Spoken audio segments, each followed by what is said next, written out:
최근 클로드 코드에서 스케줄링 기능이 공식으로 출시되었습니다. 원하는 시간에 원하는 작업을 내가 직접 실행하지 않아도 자동으로 돌릴 수 있게 된 건데요. 저도 이 스케줄링 기능을 활용해서 유튜브 채널 모니터링이나 AI 뉴스 수집을 자동으로 하고 있습니다. 덕분에 매일 하나씩 반복하던 작업들을 자동으로 실행할 수 있게 되었는데요. 그런데 클로드의 스케줄링 방식이 세 가지라는 거, 그리고 상황에 따라 적재적소에 맞는 방식이 따로 있다는 거 알고 계셨나요? 이번 영상에서는 세 가지 스케줄링 방식이 각각 무엇인지, 어떻게 쓰는지, 그리고 내 상황엔 어떤 걸 써야 하는지 정리해 보도록 하겠습니다. 영상에서 사용된 학습 자료는 영상 설명란을 참고해 주시고요. 본격적으로 하나씩 알아보기 전에 세 가지 스케줄링 방식을 비교해 보도록 하겠습니다. 첫 번째는 루프 명령어, 두 번째는 로컬 스케줄링, 세 번째는 원격 스케줄링인데요. 가장 먼저 봐야 할 건 이 스케줄링 작업이 어디서 실행되냐는 겁니다. 이 루프 명령어와 로컬 스케줄링은 내 컴퓨터, 로컬 환경에서 실행되고, 원격 스케줄링은 클로드의 클라우드 서버에서 실행되게 됩니다. 이게 왜 중요하냐면 내 컴퓨터가 꺼져 있어도 자동화 작업이 실행되냐 안 되냐가 여기서 갈리기 때문인데요. 루프 명령어는 내가 대화하던 세션을 닫는 순간 바로 반복되는 작업이 끝나버리고, 로컬 스케줄링은 컴퓨터가 꺼져 있으면 예약해놨던 그 시간대의 작업이 그냥 스킵되게 됩니다. 반면 원격 스케줄링은 내 컴퓨터의 상태와 무관하게 해당 시간에 스케줄링 작업이 실행되게 됩니다. 클라우드 서버가 꺼지지 않는 한 말이죠. 자, 두 번째로 볼 건 내 컴퓨터 파일에 클로드가 접근할 수 있는지 여부인데요. 로컬에서 실행되는 루프 명령어나 로컬 스케줄링은 당연히 내 파일을 자유롭게 읽고 쓸 수 있습니다. 따라서 제 PC, 로컬 환경에서 파일을 생성하거나 수정, 삭제 등 자유롭게 클로드가 접근할 수 있는데요. 반면 원격 스케줄링은 클라우드 환경에서 실행되다 보니까 내 컴퓨터의 파일에는 접근할 수 없습니다. 따라서 대신 GitHub 레포지토리나 노션이나 슬랙과 같은 웹 서비스를 통해 결과물을 생산해내는 방식으로 활용되게 됩니다. 이 스케줄링의 실행 간격은 루프 명령어와 로컬 스케줄링은 1분 단위로 가능하고, 원격 스케줄링은 최소 1시간 간격부터 사용할 수 있습니다. 자, 그럼 루프 명령어부터 하나씩 알아보도록 하겠습니다. 우선 루프 명령어를 실습해보기 위해서 이 VS 코드를 실행시켰는데요. 혹시 실습을 따라해보고 싶으신데 클로드 코드를 아직 설치하지 않으셨다면 현재 우측 상단에 떠있는 클로드 코드 입문 영상을 참고해주시고 설치해주신 다음 이 영상으로 돌아와 주시면 되겠습니다. 설치가 생각보다 정말 쉽기 때문에 금방 하실 수 있을 건데요. 자, 설치를 하셨다면 루프 명령어로 실습을 해보도록 하겠습니다. 우선 클로드 코드를 켜주고요. 이 터미널에서 바로 영어로 루프 명령어를 쓴 다음 내가 할 작업의 시간 간격과 할 일을 순서대로 적어주시면 됩니다. 예를 들어 루프 명령어를 써주고 내가 실행시킬 작업에 이 실행 간격을 적어주신 다음 실행할 작업을 자연어로 적어주시면 됩니다. 현재 비트코인 가격 알려줘. 이렇게 작성하게 되면 클로드 세션이 켜져 있는 동안 1분 간격으로 현재 비트코인의 가격을 계속해서 알려주게 됩니다. 이렇게 말이죠. 정말 간단하죠. 또 1분이 지나니까 이렇게 현재 비트코인의 시세를 받아와서 저에게 가격을 알려주는 모습입니다. 루프 기능은 말씀드린 대로 현재 실행되고 있는 세션 안에서 작동하는 반복 실행 기능으로 이 세션을 종료하게 되면 더 이상 해당 반복 작업이 실행되지 않게 됩니다. 이런 기능은 여러 세션을 돌려놓으면서 작업을 하거나 지금 내가 뭔가 오래 걸리는 작업을 클로드에게 맡겨놨고 그 결과를 중간중간 체크해야 할 때 사용해 볼 수 있습니다. 예를 들어 대용량 파일을 처리하거나 특정 유튜브 채널의 조회수를 실시간으로 받아온다거나 하는 식으로 말이죠. 한 번 더 해보면 1분마다 실시간으로 데키랩 채널의 영상 업로드 여부를 확인해 볼 수도 있습니다. 이렇게 확인해 볼 수 있는데요. 하지만 이 루프 기능은 다음 나올 로컬 스케줄링이나 원격 스케줄링보다 활용도가 조금 떨어진다는 점 인지해 주시고요. 이렇게 사용할 수 있구나 정도만 알아두시고 다음으로 넘어가도록 하겠습니다. 자, 다음 알아볼 스케줄링은 로컬 스케줄링인데요. 이 기능을 본격적으로 사용해 보려면 클로드 데스크탑 앱이 필요합니다. 검색창에 클로드 앱이라고 검색하면 이렇게 자신의 운영체제에 맞는 클로드를 설치하실 수 있는데요. 이 데스크톱용 앱을 설치해 주시고 실행시켜 주시면 이렇게 로컬 클로드 앱의 화면이 나오게 됩니다. 상단을 보시면 채팅, 그냥 클로드와 클로드 코워크, 클로드 코드 순으로 접근을 해볼 수도 있는데요. 이 로컬 스케줄링 작업은 클로드 코워크와 클로드 코드 모두에서 활용해 볼 수 있지만 이번에는 클로드 코드에서 실습을 한번 해보도록 하겠습니다. 로컬 스케줄링은 내가 정해둔 시간에 자동으로 실행될 작업을 클로드 데스크탑 안에 직접 등록해두는 방식입니다. 별도의 외부 툴이 필요 없고 클로드 안에서 바로 설정할 수 있어서 생각보다 훨씬 더 간단한데요. 우선 왼쪽을 보시면 한글로 예정됨, 영어 앱이라면 스케줄드라고 되어 있을 건데요. 이 버튼을 클릭해 주시면 이렇게 예약한 작업, 스케줄링 되어 있는 작업들을 확인하실 수 있을 겁니다. 그리고 아까 설명드렸듯이 이 로컬 스케줄링은 컴퓨터에서 실행되기 때문에 내 컴퓨터에 저장된 파일을 자유롭게 읽고 쓸 수 있다는 게 가장 큰 강점입니다. 다만 루프 명령어와 마찬가지로 이 예약된 작업이 실행되기 위해서는 이 클로드 데스크탑이 켜져 있어야 합니다. 당연히 컴퓨터도 켜져 있어야 하고요. 절전 모드에서는 실행이 안 되니까 이 점 확인해 주시기 바랍니다. 자, 그러면 스케줄링 작업을 어떻게 하는지 한번 보여드릴 건데요. 두 가지 예시로 보여드리도록 하겠습니다. 첫 번째 예시는 작성한 회의록을 자동으로 요약해주는 시나리오인데요. 회의가 끝나고 회의록 파일을 특정 폴더에 작성해두면 클로드가 알아서 작성된 파일을 보고 요약본을 만들어주는 구조입니다. 우선 작업을 만들기 전에 이 회의록을 자동으로 작성해주는 작업을 위한 프로젝트 폴더를 만들어 두도록 하겠습니다. 간단하게 미팅이라고 폴더를 만들어 두고 해당 미팅 폴더 안에 인풋 폴더와 아웃풋 폴더를 이렇게 만들어 두도록 하겠습니다. 그 다음 실습을 위해서 이 인풋 폴더 안에 이런 회의록을 하나 작성해 줬다고 가정해 보겠습니다.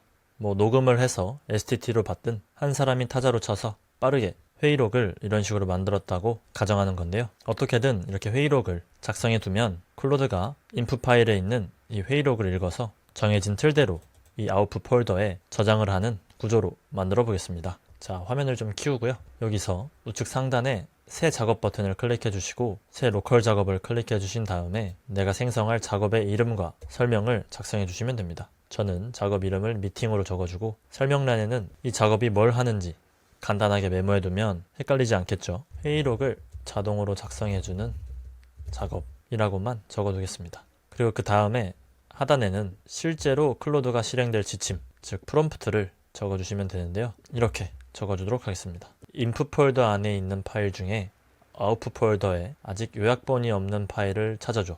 해당 파일들을 아래 형식으로 요약해서 아웃풋 폴더에 원본 파일의 이름을 요약한 형태의 마크다운 파일로 저장해 달라고 요청하고 요약 형식은 회의 일시부터 핵심 논의 내용 등 이 요약 형식에 맞춰서 마크다운 형태로 결과물을 만들어줘. 이렇게 클로드가 실행할 지침을 작성해 줍니다. 그리고 하단을 보시면 이 권한 요청과 클로드의 모델을 확인하실 수 있는데요. 클로드 모델은 소넷 4.6으로 선택해 주시고 권한을 설정해 주어야 하는데 이 권한이 뭔지 잠시 설명드리도록 하겠습니다. 클로드 코드에서 파일을 읽거나 저장할 때 이런 식으로 매 작업마다 클로드는 사용자에게 이 작업을 해도 되는지 물어보게 되어 있는데요. 일반적인 사용 측면에서는 당연히 필요한 안전장치일 수 있지만 지금 저희가 하고 있는 이 스케줄링 작업은 내가 자리를 비운 상태에서도 알아서 처리를 하는 게 목적이잖아요. 매번 클로드의 확인 요청을 확인해주면 이 스케줄링의 의미가 퇴색되겠죠.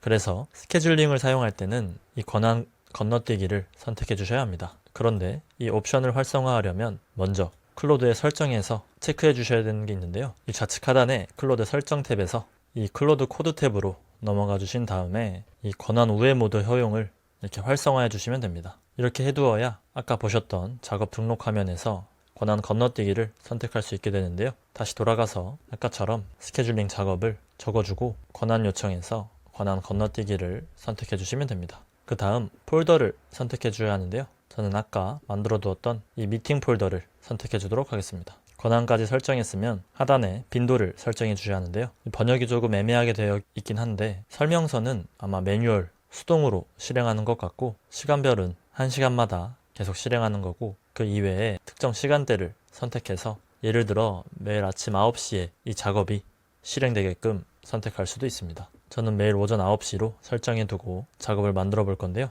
워크스페이스를 신뢰할 수 있냐? 라고 물어보게 되면 신뢰한다라고 클릭해 주고 확인해 보면 이렇게 방금 만든 스케줄링 작업을 확인해 보실 수 있을 겁니다. 등록이 완료되면 해당 작업에서 내가 설정한 내용들을 한눈에 보실 수 있는데요. 그리고 우측 상단에서 지금 실행 버튼을 눌러서 지금 세팅해 놓은 이 스케줄링 작업을 테스트해 보실 수도 있습니다. 지금 실행 버튼을 누르게 되면 지침에 적어 놓은 대로 인풋 폴더 안에 있는 오늘의 회의록을 읽어서 요약본을 만들어 주는데요. 확인해 보면 이렇게 아웃풋 폴더에 요약 파일을 만들어 준 것을 확인해 보실 수 있습니다. 제가 지침에 작성한 형식대로 적절하게 저장되어 있는 것을 확인할 수 있었는데요. 생각보다 정말 간단하지 않네요. 이 로컬 스케줄링 기능은 꽤 유용하게 사용할 수 있기 때문에 한 번 더 활용해 보도록 하겠습니다. 이번에는 클로드에서 활용할 수 있는 커넥터를 활용해서 실습을 한번 해볼 건데요. 두 번째 예시는 구글 캘린더 일정 브리핑 예시입니다. 매일 아침 오늘 일정을 자동으로 정리해서 파일로 저장해 두는 건데요. 한번 보여드리도록 하겠습니다. 구글 캘린더의 일정 브리핑이기 때문에 구글 캘린더에 커넥터를 먼저 설정해 두어야 되는데요. 좌측 하단에 있는 이 설정 버튼으로 들어가서 커넥터 탭으로 넘어와서 커넥터를 연결해 주시면 됩니다. 저는 이미 이렇게 연결을 해 두었는데요. 다시 한번 연결하는 모습을 보여드리도록 하겠습니다. 우측 상단에 커넥터 눌러보기를 클릭해 주신 다음에 구글 캘린더니까 구글 치게 되면 구글 캘린더가 있는데요. 플러스 버튼을 눌러서 이렇게 클로드가 구글 캘린더에 접근할 수 있는 권한을 부여해 주시면 됩니다. 로그인을 해주신 다음에 확인만 눌러주면 이렇게 바로 커넥터가 연결된 것을 확인하실 수 있을 겁니다. 자, 이 상태로 실습을 이어가 볼 건데요. 아까처럼 이 스케줄링 예정됨 탭으로 넘어오신 다음에 새 로컬 작업을 클릭해 주시고 작업 이름과 설명을 간단하게 적어 주신 다음에 프롬프트를 적어 줄 건데요. 저는 이렇게 적어 주도록 하겠습니다. 구글 캘린더에서 오늘 날짜에 전체 일정을 가져와줘. 밑에 있는 이 아래 형식으로 정리해서 현재 폴더에 마크다운 형식으로 파일을 저장해줘 라고만 간단하게 적어 줄 건데요. 마찬가지로 권한은 건너뛰어주고 모델을 선택해 준 다음 폴더 선택 버튼을 눌러서 이 작업이 일어날 폴더를 하나 만들어 준 다음 이 폴더에서 작업이 일어날 수 있도록 선택해 주도록 하겠습니다. 마찬가지로 아침 9시에 매번 이 작업이 일어날 수 있게 선택해 준 다음 작업 만들기 버튼을 눌러서 스케줄링 작업을 실행시켜 주겠습니다. 그럼 마찬가지로 이렇게 스케줄링 작업이 새롭게 생성되는데요. 이때 아까처럼 지금 실행 버튼을 눌러서 테스트를 한번 해보도록 하겠습니다. 그럼 이렇게 오늘의 일정을 클로드가 구글 캘린더를 접근해서 읽어온 다음 파일 형태로 저장해 주는 걸 확인해 볼 수 있는데요. 실제로 확인해 보면 제가 작성한 형식대로 마크다운 파일이 생성된 것을 확인해 볼 수 있고 실제 있었던 데이터를 가져왔다는 것을 확인해 볼 수 있습니다. 보신 것처럼 로컬 스케줄링은 내 컴퓨터의 파일에 직접 접근해서 작업을 실행할 수 있고 커넥터를 활용해서 작업을 할 수도 있습니다. 다만 컴퓨터가 꺼져 있거나 절전 모드인 경우에는 이 로컬 작업이 실행이 안 된다는 점 기억해 주시고요. 다음 원격 스케줄링으로 넘어가도록 하겠습니다. 앞서 로컬 스케줄링은 내 컴퓨터에서 실행된다고 했죠. 원격 스케줄링은 클로드의 클라우드 서버에서 실행되는 방식이라 내 컴퓨터가 꺼져 있어도 정해진 시간에 알아서 실행되는데요. 다만 내 컴퓨터 파일에는 접근이 안 된다고 했었죠. 따라서 이런 GitHub의 레포지터리나 아까 보여드렸던 커넥터를 활용해서 노션이나 슬랙과 같은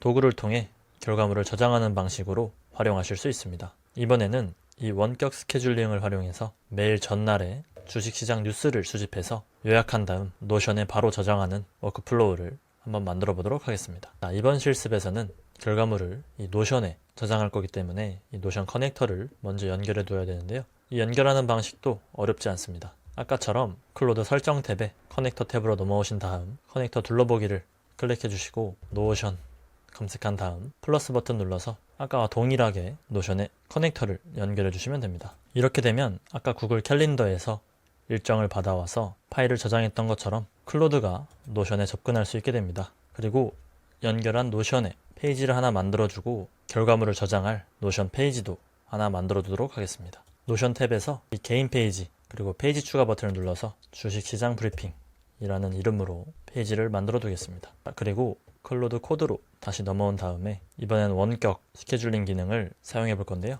아까 했던 로컬 작업과 거의 유사합니다. 새 작업을 클릭하고 이번엔 로컬 작업이 아닌 새 원격 작업을 클릭해 주세요. 그 다음 작업 이름을 주식시장 브리핑이라고 간단하게 적어주고 이제 프롬프트를 써넣으면 되는데요. 자, 이때 한 가지 알아두셔야 할 점이 있습니다. 현재 원격 스케줄링에서 노션이나 슬랙과 같은 커넥터를 바로 사용하려고 하면 초기화 과정에서 에러가 발생하는 버그가 있는데요. 조만간 해결될 것 같지만 현재 버그가 발생하는 상황이기 때문에 약간 이 버그를 우회하는 방식으로 실습을 진행해 보도록 하겠습니다. 보니까 현재 커넥터를 사용하는 작업을 서브 에이전트로 분리해서 맡기는 방식으로 해당 버그를 우회할 수 있더라고요. 서브 에이전트가 뭔지 간단하게 설명드리면 클로드가 작업을 하다가 특정 작업을 별도의 클로드에게 따로 맡기는 방식이라고 생각하시면 됩니다. 마치 팀장이 팀원에게 업무의 일부를 위임하는 것처럼 말이죠. 즉 이번 실습에서는 커넥터 사용 부분만 이 서브 에이전트에게 넘기면 해당 버그를 피하실 수 있습니다. 따라서 프롬프트를 서브 에이전트를 활용해서 작업이 이루어지도록 2단계로 나누어서 작성해 줄 건데요. 같이 보시면 오늘 주식시장 브리핑을 만들어줘 라고 요청하고 웹 검색을 통해 전날 데이터를 수집하는 1단계와 1단계 수집이 완료되면 수집한 내용을 정리해서 서브 에이전트에게 전달하고 동시에 2단계에 있는 이 페이지 생성 작업을 서브 에이전트에게 넘기는 구조입니다. 그리고 보시면 이 노션 페이지 아이디라는 부분이 있는데요. 여기에 아까 만들어둔 노션 페이지의 아이디를 넣어주셔야 합니다. 노션 페이지의 아이디는 해당 페이지의 중간에 있는 긴 영문과 숫자 조합의 형태인데요. 이를 복사해서 이 노션 페이지 아이디에 붙여 넣어주겠습니다. 귀찮으시다면 이 페이지의 URL을 복사해서 제미나이나 클로드에게 물어봐서 페이지 아이디를 받아오실 수도 있습니다. 해당 페이지 아이디를 복사해서 붙여 넣어주고 이렇게 프롬프트를 다 입력했다면 아까 로컬에서 했던 것처럼 빈도를 설정해 줍니다. 마찬가지로 아침 9시로 설정해 두겠습니다. 그리고 바로 만들기 버튼을 눌러서 실행하면 되는데 현재 클로드에서 원격 스케줄링을 하려면 이 GitHub 앱과 연동을 하게끔 설정을 해두었더라고요. 의도한 건진 모르겠지만 이 만들기 버튼 활성화를 위해 GitHub 앱을 연동해 주겠습니다. 리포지토리 선택 버튼을 누르고 GitHub 앱 설치 버튼을 눌러서 GitHub 계정이 있으신 분들은 GitHub 계정으로, 없으신 분들은 구글 계정으로 로그인해서 GitHub과 바로 연동해 주시면 됩니다. 그리고 한 가지 더 해주셔야 하는 게 있는데요. 아까 노션을 연결했던 것처럼 좌측 하단에 설정, 그리고 커넥터 탭에서 이 GitHub 연동을 해주시면 됩니다. 연동 버튼을 눌러서 확인만 해주시면 되는데요. 연동이 완료되었다면 아까처럼 다시 원격 작업으로 돌아와서 작업 이름과 프롬프트를 작성해주고 반복되는 시간을 정해준 다음 하단을 보시면 만들기 버튼이 활성화되어 있는 것을 확인하실 수 있을 겁니다. 자, 만들기 버튼을 누르면 이렇게 작업이 생성되는 걸 확인할 수 있는데요. 지금 실행 버튼을 눌러서 테스트를 한번 해보겠습니다.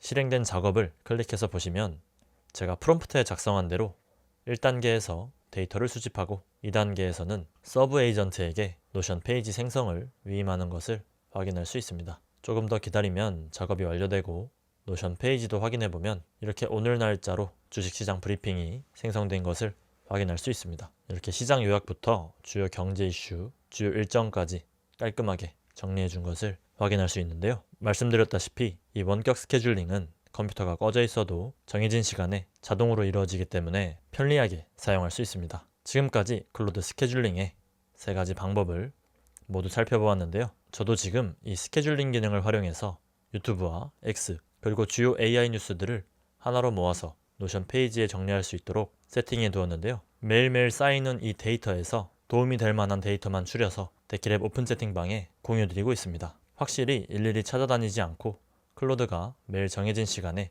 제가 해야 하는 일들을 대신해 주니까 정말 편리하고 시간을 아낄 수 있습니다. 자, 다음 영상에서는 오늘 배운 스케줄링 기능을 활용해서 본격적으로 클로드 코드로 데이터를 수집하고 저장하는 방법을 한층 더 자세하게 다뤄볼 예정이니까 기대해 주세요. 그리고 더 알아보고 싶은 자동화 주제가 있으면 댓글로 남겨주시기 바랍니다. 오늘 영상이 도움되셨다면 구독과 좋아요 부탁드리고요. 다음에 더 좋은 영상으로 찾아뵙도록 하겠습니다. 감사합니다.